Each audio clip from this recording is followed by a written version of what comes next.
আমাদের সঙ্গে আছেন সাউথ ইস্ট ব্যাংক পিএলসির executive vice president Ishtiaq Ahmed. Ishtiaq ভাই, ওয়েলকাম জানাচ্ছি।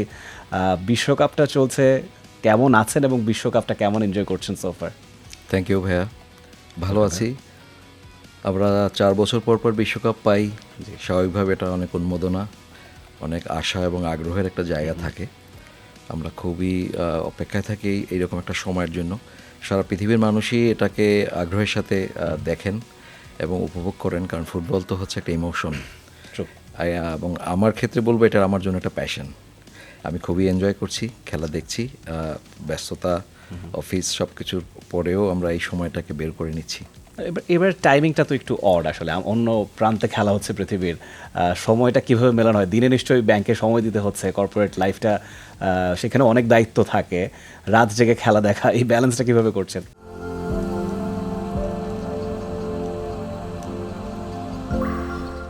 অ্যাবসলিউটলি, এটা একটু সমস্যা হয় আমাদের জন্য, কারণ আমাদের যে সময়টা আমাদের জন্য সবচেয়ে বেশি সুবিধাজনক হতো সেটা হয় না এখন। অনেক খেলাই লেট নাইটে কিংবা ভোর রাতের দিকে হয়, তো এটা আমার জন্য কষ্ট হয় একটু। তারপরেও এই খেলাটা আসলে 4 বছর পরে আবার হবে, এই ধরনের কিছু কিছু মুহূর্ত আমরা আসলে মিস করতে চাই না, তো চেষ্টা করি এর ভিতরেই একটু অ্যাকোমোডেট করার জন্য যাতে খেলাটা দেখতে পারি। অ্যাবসলিউটলি। এবং বিশ্বকাপ তো অনেকগুলো বিশ্বকাপই দেখেছেন, একটা স্পেসিফিক মেমোরি যদি বেছে নিতে বলা হয়, যেই মেমোরিটা আপনি সারা জীবন এমব্রেস করেন এবং স্মৃতির পাতায় সেটাকে বারে বারে রোমন্থন করেন, একটা ফেভারিট মেমোরি, সেটা কোনটা? বিশ্বকাপের অনেকগুলি ম্যাচ গ্রুপ পর্যায় থেকে একদম ফাইনাল পর্যন্ত থাকে, তবে খেলার সৌন্দর্য, খেলার ছন্দ এবং একটা কম্পিটিশন ম্যাচের কথা যদি আপনি বলেন, তাহলে আমি বলবো 98-এর ফাইনাল খেলার কথা। আচ্ছা আচ্ছা। সে ওয়ার্ল্ড কাপে ফ্রান্স জিতেছিল এবং আমার কাছে মনে হয়েছে সেই ফাইনালিস্ট দুটো টিমের যে প্লেয়ারদের যে স্কিল, আর্ট এবং তাদের গতি এবং পুরো খেলা একটা ছন্দ ছিল। হার জিত যেভাবেই হোক না কেন, খেলাটা খুবই চমকপ্রদ ছিল। এবং তখন আমরা 98-এ মানে ইউনিভার্সিটি পার হয়েছি, আমাদেরও সেই খেলার ক্রেজটা ছিল ডিফারেন্ট। আমরা তখন সেই খেলাটা অনেক উপভোগ করেছি। That was very memorable. সেক্ষেত্রে এটা কি আমরা ধরে নিতে পারি যে আপনি ফ্রান্স ফ্যান? আমি আসলে সারা বছরই খেলা দেখি। আচ্ছা আচ্ছা। বিশ্বকাপটা তো আসলে 4 বছর পর পর হয়, একটা নির্দিষ্ট সময়, একটা মাসের জন্য, কখনো কিংবা 1 মাসের বেশি। বাট সারা বছরই ইংলিশ প্রিমিয়ার লিগ বলেন, স্প্যানিশ লা লিগা বলেন, উয়েফা, এই খেলাগুলির ভিতরে ওয়ার্ল্ডের বেস্ট প্লেয়ারদের খেলাগুলি দেখি। এবং ইউরোপের খেলাগুলি একটু জমজমাট, এবং এখন যারা ওয়ার্ল্ড কাপে ভালো করছে কিংবা খেলছে, সেখানেও দেখা যাচ্ছে যে ইউরোপিয়ান প্লেয়াররা ভালো করছে। পার্টিকুলারলি আর্জেন্টিনা, ব্রাজিল কিংবা আরও 2-1টা দেশের প্লেয়ারদের ভিতরে কিছু প্লেয়াররা ভালো করছেন, বাট তারাও ইউরোপে খেলছেন কিন্তু।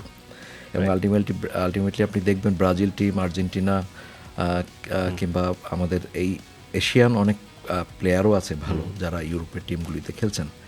তো আমার কাছে মনে হচ্ছে যে অবশ্যই এইবারের খেলা অনেক জমজমাট, এবং 48টা দেশ হওয়ায় আমার কাছে মনে হয়েছে যে খেলাটা অতটা সহজ হবে না সব দলের জন্য।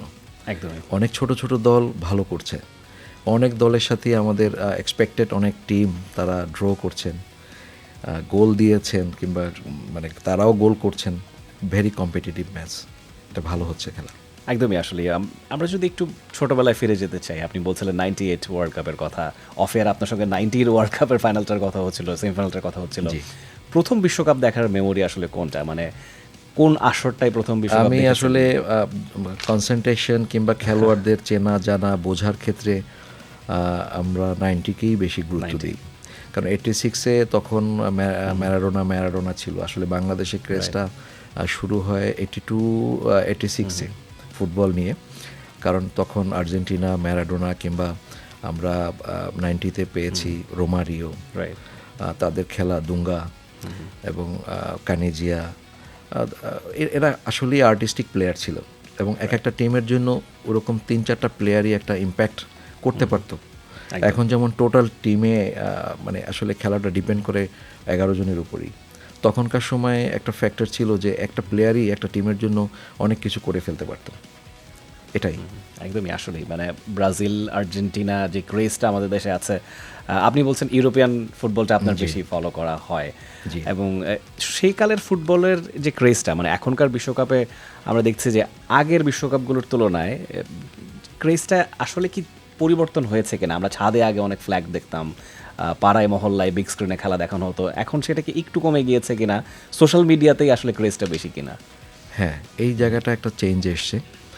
আমরাও আপনি ধরেন এই বাংলাদেশি আভনি মোহামেডানের পতাকা নিয়েও আমরা মিছিল করেছি। রাইট। আমরা আর্জেন্টিনা ব্রাজিলের পতাকা অনেক বাড়ির ছাদে দেখতাম। এখন কমে গেছে, কিন্তু খেলাটা ছড়িয়েছে বিভিন্ন মানুষের ভিতরে। একটা সময় ছিল একটা ফ্যামিলিতে মেল যারা মানে ফিমেলদের অত আগ্রহ ছিল না, এখন ফিমেলরা অনেক বেশি ইনভলভ ফুটবল নিয়ে। এবং বিশ্বকাপ বলেন, ইভেন তারা ক্লাবের খেলা দেখছেন। তো এই যে মানে জেন্ডার ইস্যুটা তখন ছিল একটা নির্দিষ্ট জায়গায়, এখন সব লেভেলের পিপলরা খেলা দেখছেন। সেক্ষেত্রে মানে বাইরের চাকচিক্যর চেয়েও তারা মিডিয়া কিংবা সোশ্যাল মিডিয়ার কথা বলছেন, সেখানে তারা এনজয় করছে খুব। আলোচনা টেবিল থাকছে, আড্ডায় থাকছে, অফিসে থাকছে, সব জায়গায় থাকছে। মানে ফ্ল্যাগ নিয়ে মিছিল করার চেয়েও তারা এই আয়োজনগুলিকে তারা বেশি মানে মনে করছে উৎকৃষ্ট। একদমই, আসলেই মানে আপনাদের দেখে বোঝা যায় না আপনি আসলে 86-90 ওয়ার্ল্ড কাপ খেলেছেন, you are still pretty young. এবং সেক্ষেত্রে এই যে লম্বা সময় বিশ্বকাপ দেখার একটা অভিজ্ঞতা আছে, জি। বিশ্বকাপের রকম ফেরও কি দেখছেন কিনা? ধরনটাও বদলেছে কিনা? আমরা আগে 24 দলের বিশ্বকাপ দেখেছি, 32 দলের বিশ্বকাপ দেখেছি, এখন 48, সেখান থেকে 64 দলের বিশ্বকাপ হবারও কথা হচ্ছে। দল বাড়ছে, কিন্তু এক্সাইটমেন্টটাও কি সমান তালে বাড়ছে বলে মনে করেন? অবশ্যই, কারণ আপনার একটা জিনিস দেখেন, 32 দল, একসময় 16টা দলেরও খেলা ছিল, রাইট। তো এখন 48টা হয়েছে। কিন্তু এতে করে কিন্তু খেলার মান যেটাই বলেন না কেন, কিন্তু প্রেডিক্ট করা যাবে না। আপনি ব্রাজিল বলেন, আর্জেন্টিনা বলেন, কিংবা আপনি পর্তুগাল নিয়ে অনেকেই খুব ক্রেজ এখন আছে পর্তুগালের, ইংল্যান্ড নিয়ে অনেকে ভাবছে, ফ্রান্স নিয়ে ভাবছে, জার্মানি নিয়ে ভাবছে, কিন্তু কেউই প্রেডিক্ট করতে পারবে না যে তারা সেকেন্ড রাউন্ড, থার্ড রাউন্ড কিংবা সেমিফাইনাল মানে ভালো করতে পারবে, কারণ অনেক ছোট দলের সাথে তাদেরকে খুব কম্পিট করতে হচ্ছে। এটা একটা বড় বিষয় যে বড় একটা আসরে অনেক টিম নেয়, কম্পিটিশনটা হচ্ছে অনেক বেশি। আপনি আফ্রিকান কান্ট্রির সাথে এখন চিন্তা করতে হচ্ছে ইউরোপের টিমগুলির, একদম। এবং আমি বলবো যে এশিয়ান কান্ট্রির ভিতরে জাপান অনেক ভালো করছে, সাউথ কোরিয়া অনেক ভালো করছে, আমাদের ইরান কিংবা সৌদি আরবও ভালো কম্পিটিশন দিয়েছে টিমগুলির সাথে। তো এটা একটা মানে ভালো একটা পজিটিভ সাইড দল বেশি হওয়ার জন্য।